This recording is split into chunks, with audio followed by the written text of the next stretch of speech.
Help me ducks, it's Simon here, welcome back to the Hermit's Cave. It's Sunday afternoon. I've been out for a few hours with a friend, just having a meander around the shop, making the most of a sale. I picked up a couple of these woodwick candles that were half price. So down from £35, like £17.50 each. So I got the Calming Retreat in the tall candle and the Amethyst Sky. And these are the triple ones, the trilogy ones, where you get 3 different layers. So I picked up them, had a coffee with my friend, put the world to rights. And it was lovely and sunny. I just got home and it's now thrashing it down with rain. And I love rainy afternoons because, especially when I'm home, not when I'm out in them, but light some incense, light some candles, and there's something very cozy then about sitting here at my desk and looking at cards, etc. So I'm here to take a look at the Mystic Storyteller Tarot and the guidebook, and this is a tome of a guidebook. The book and companion tarot is Amanda Hughes. So it will say here, written by Amanda Hughes, but the art is Roz Kazaz. And yeah, this was a deck that was sent by Cheryl at Oneness Emporium. We did feature it on Spotlight, in August Spotlight. Gosh, it's the last day of August, isn't it? I've just realised.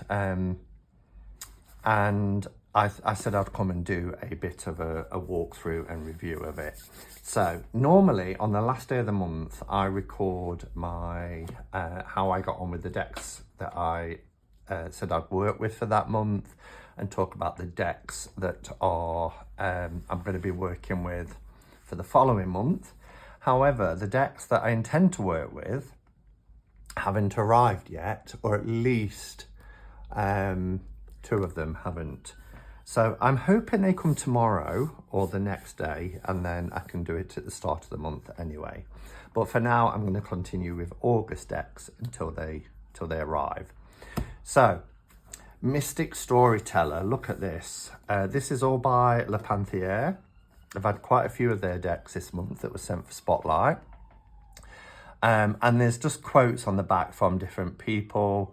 I'll read a couple. So Teresa Reed said, "This book is like an MFA with a minor in tarot, the perfect companion for writers and readers alike, a must-have addition to every writer or tarot reader's bookshelf." Now, when I kind of just started to read, it was saying the only thing you really need is a desire for writing. Now, I'm not a creative writer. I don't have time to read, let alone write. And I was like, But actually, you know, I'm still really, I'm going to keep the book on my bookshelf because there's a lot of information in here about tarot, as well as prompts for writing. And then this is a detailed guide on how to use tarot cards in your creative endeavors, complete with activities, examples, and understandable explanations. You don't need to have experience with tarot, you just need access to a deck of cards. There's no better cards than the ones to accompany the book, which is these ones, which are quite beautiful actually. Tarot for me is a guide to help me through life. I agree. So why wouldn't you use it to navigate through the creative parts as well?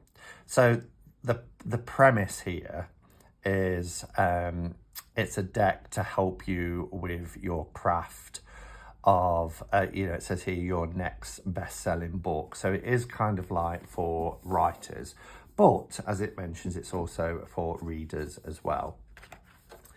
So it's set out beautifully. I love the fact that there's tributes here for Pixie and Rachel. So Pamela Coleman-Smith, Pixie, but also Rachel Pollock, who left us a couple of years ago. But yeah, obviously inspirations for many within the tarot world. And then again, quotes from people like you've seen on the back of the book. Praise for this Mystic Storyteller book. This is 2025, so it is new. And then other decks by the author as well, Amanda Hughes. Bright Light, Always Remember November. So lots of, fictional literacy, etc. So there's a lot in here, but look how it also goes through the cards. So, if you're not a writer, that doesn't mean you're excluded from this book, but it tells you there's a lot of information here rather than this just being a tarot guidebook. Once upon a time, why I wrote the book, what to expect and how to use the book. There's a brief history of tarot, a bit about magic, so practical magic, esoteric, spiritual language.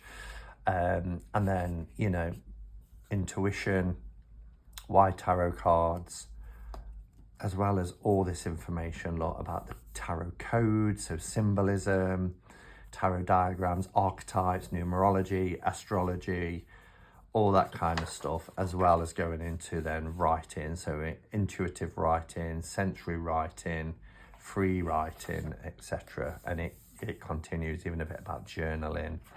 So there's a lot in this book. The artwork is lovely, look, that they're using to illustrate. I love this bit. I did read the beginning of this book and it reminded me of my own childhood. She was saying that her earliest memories, and when we think back to our childhood, we always think back to the happy times, a lot of us anyway, not everybody's been that fortunate. But she talks about stories that she loved. In 1979, when she was 3 years of age, her grandfather salvaged an old school desk from the neighbourhood elementary school turned gardening nursery.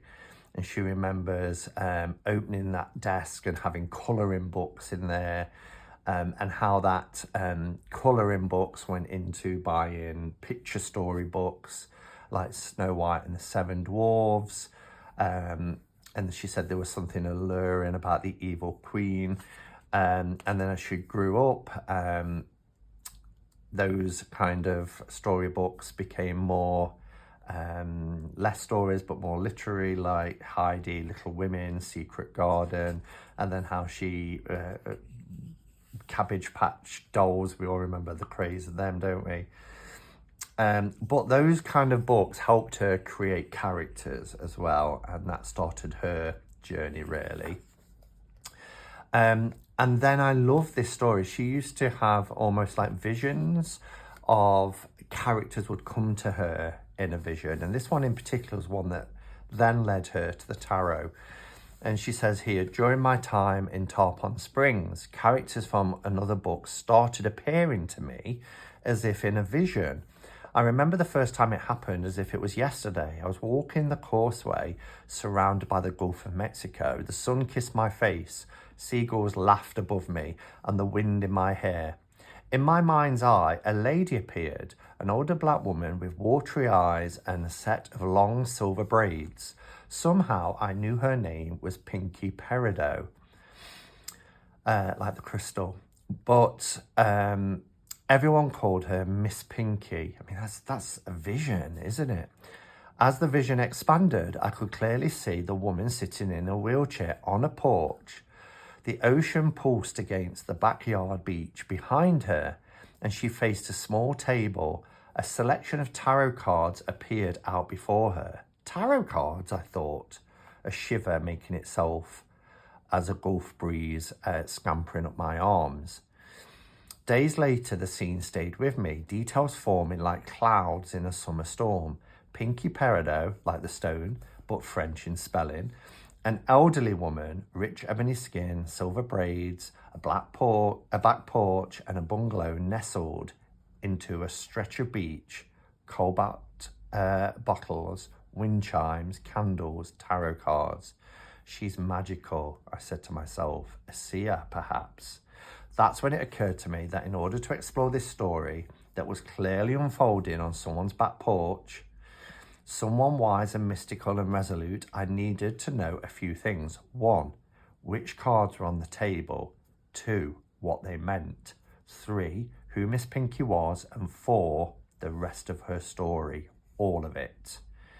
And then she went in search of a tarot deck, and she ended up with a classic Rider-Waite-Smith.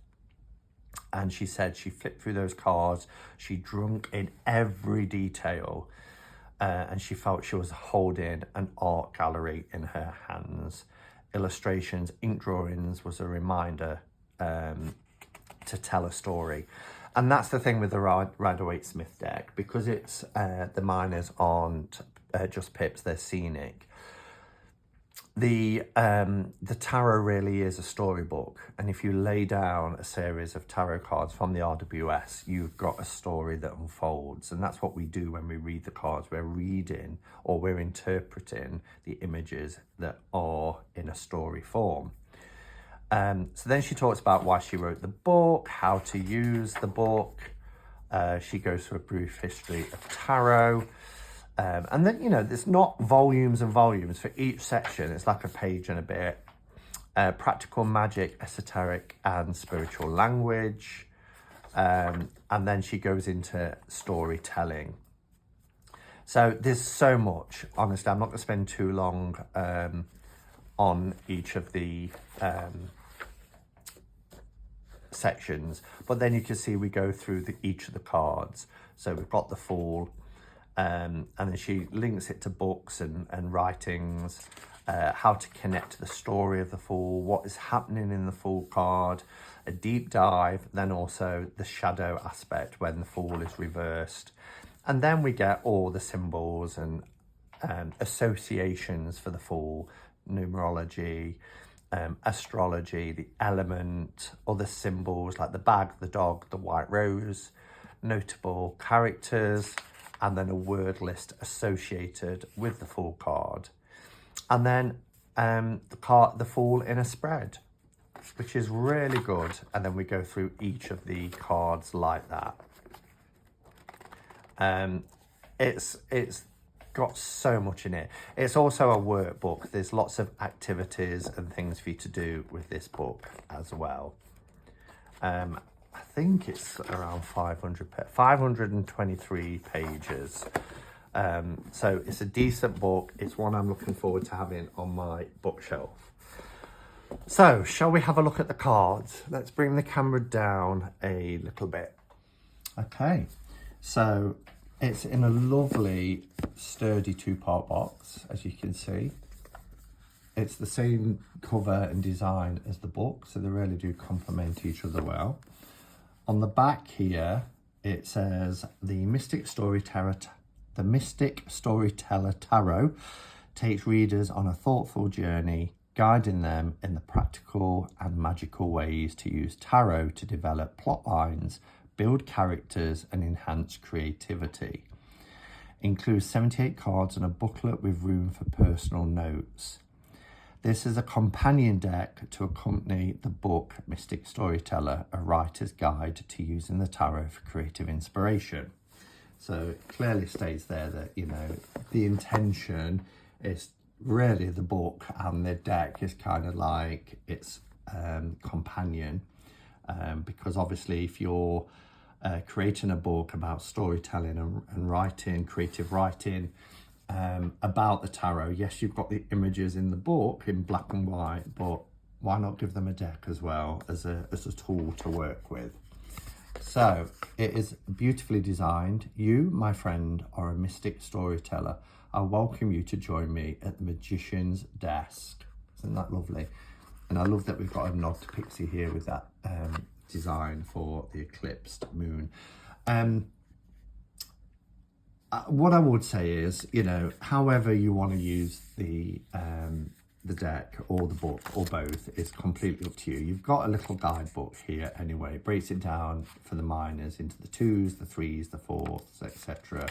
And then you get a little bit, but there's not a lot in this because I think they obviously want you to use the book. You don't have to be, like I said, I'm not a storyteller in as much as, you know, a creative writer. You don't have to be, because a lot of us are creative writers without even realizing it. If you write in a journal, particularly if you're you know, using tarot, let me just adjust this light a little bit, for your daily practice, and you're writing in a journal using tarot cards, then that's creative writing, in my opinion. You don't need to be a novelist. But even if you don't do that, you know, we're storytelling with cards anyway. So I still think the book and deck is really, really useful. On the inside of the bottom, it just says Mystic Storyteller. We get this watery, water and air together. The deck is beautifully gilded in red metallic, which is lovely. These are the backs, really like these backs. It's really decent. The corner's got a little bit dinged there, but as you can see, so once that's in, the only annoying thing about that is once it's in the deck, it is gonna show, but it's just how it is, I guess. It's a shame, but anyway. Cards are matte. They're quite a nice thickness. This is decent cardstock. And it is a little bit like vector art, which isn't my preferred medium, really, of art, but you know, I've seen it a lot more basic than this. So yeah, let's just have a look at the images. That's off the front of the book and box for the deck. It's very modern. You know, there's a typewriter there. Yeah, it's all within the theme of being a writer. It's a mobile phone with a pentacle. That looks like the back of the RWS 2.0. Our High Priestess. You can see it's, as we said, it's very RWS then. He's very modern, isn't he? The Hierophant is a teacher, but she's teaching about the tarot, as you can see here.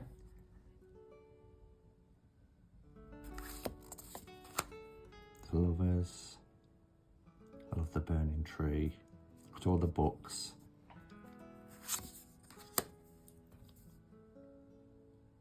So it does take the RWS. This is very burlesque. I think it's meant to be a circus. She's got her pencil for writing. It does take the traditional RWS and it gives it this kind of modern, I love this hermit. I love the colours as well. This modern, fresh take. We're also being quite inclusive, as you can see here, different faiths, beliefs, ethnicities. Feels very tie-dye, very hippie-ish. Love it.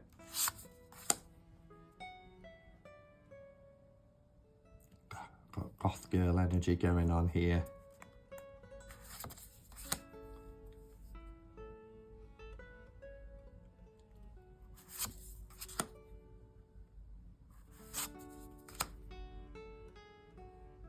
Wow, that's a tower card, isn't it? So nakedness is covered up for the star. Love this moon. That just feels like it's glowing.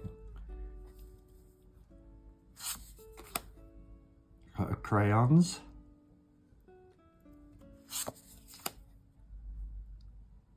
Wow, lots of journaling here. Looks like lots of notebooks and journals and diaries. So that's our majors. Then we go into our minors. And again, it's not a pip deck, it's an illustrator deck, as you'd expect, if they're wanting you to use the cards as an aid to story writing. Love his blue hair.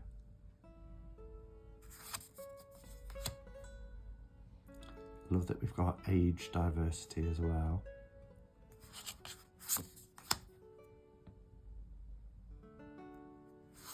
That's our card of the week this week in the Hermit's Cave Facebook group.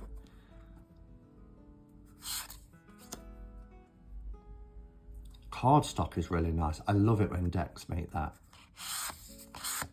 sound. Really good quality.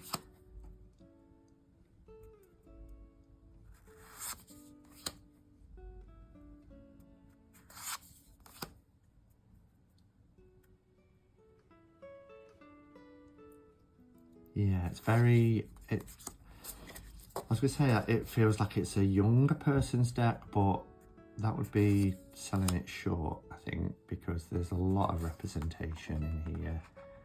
Nautical theme going here for the cups. Ace of Pentacles. I love that locked journal. But it does have a youthful energy to it as well.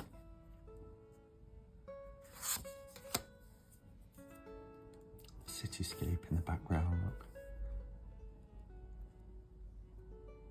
That could be a bench in Central Park.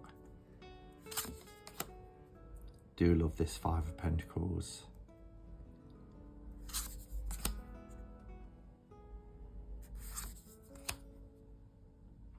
So the Pentacles are represented here with journals, notebooks, or pieces of paper.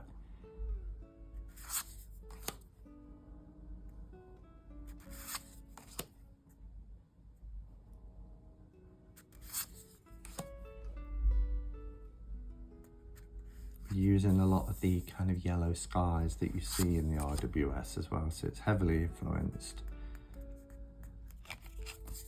by Pixie, and she is, you know, credited at the beginning of the book. I love this rabbit here, this hare. I don't know if it's a hare or a rabbit.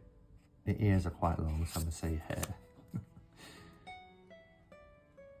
Love his suit.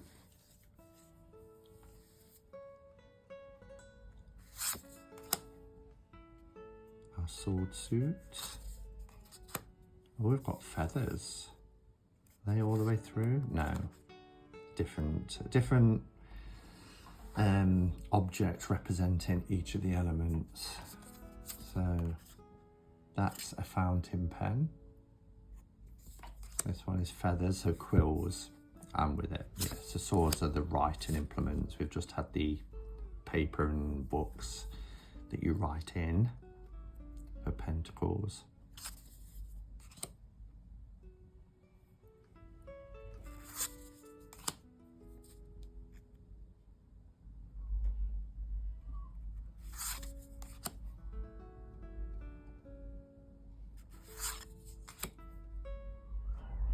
You're stealing the sheets.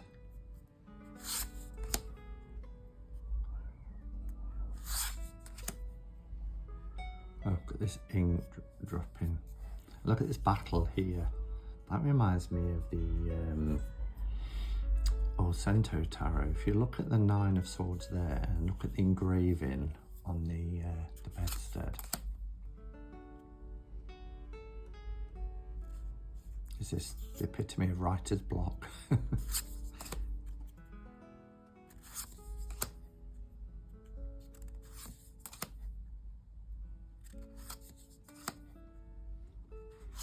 Our final suit is wands, and we've got candles. I wonder if this, obviously it's the kind of thinking of the wands as in the batons, or, you know, that you would light.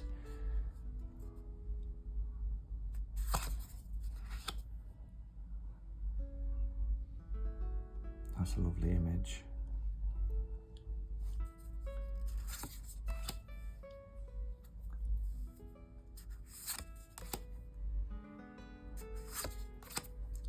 Beautiful production quality, really is. I'm not going to keep banging on about it, but you know, that publishing company that we all talk about at the minute that's producing decks on god-awful cardstock, you know, this is an expensive deck and this is 10 times better.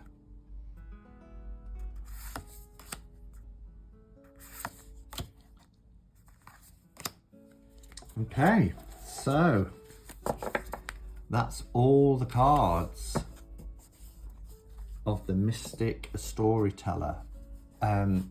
So overall impressions, the production of this deck is top notch. I mean, yeah, I know that's happened in transit though, it's not necessarily the deck, but you know, beautiful gilding, lovely backs, fantastic matte cardstock of a good quality. It doesn't feel papery or cardboard. It's really, really decent. So, oops, yeah, really nice. Book is great.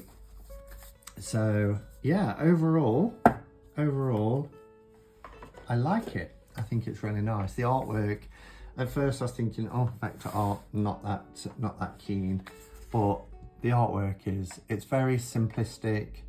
The colours are lovely, but it does what it's purporting to do, which is to stimulate creativity and storytelling. So, and I think it does that. So yeah, let me know your thoughts. Is this a deck that you've got or want to get? I'd be interested in hearing your thoughts on it. Remember that if you buy from Oneness Emporium, link will be in the description of the video. Use the code Hermits10 here at checkout and you'll get 10% off.